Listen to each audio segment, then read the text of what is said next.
নমস্কার বন্ধুরা, আজকে আমি খুবই একটা মজাদার পকোড়া করব।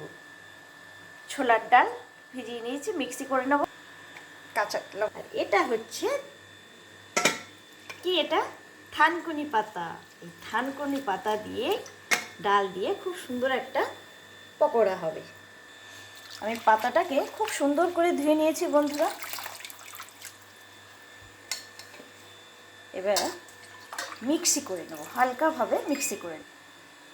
এই যে হালকাভাবে দরদরা মতো মিক্সি করে নিয়েছি। স্বাদ মতো লবণ, একটু হলুদ, সব কিছু দিয়ে এবার ভালো করে এটাকে আমি মেখে নেব। দেখুন বন্ধুরা, খুব সুন্দরভাবে কিন্তু আমি এটাকে মেখে নিয়েছি।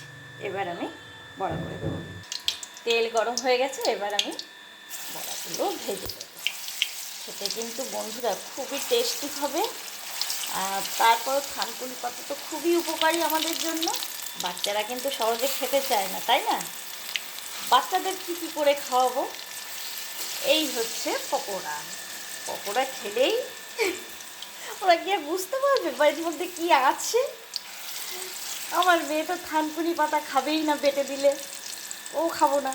দেখি আজকে খায় কিনা বন্ধুরা, কমেন্টে অবশ্য বলবেন বাচ্চারা খাবে কিনা।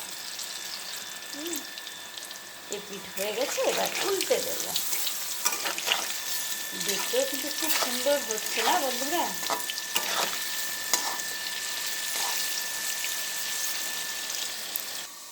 নমস্কার বন্ধুরা, পকোড়াগুলো তো হয়ে গেছে, দুটো শেপে বানিয়েছি।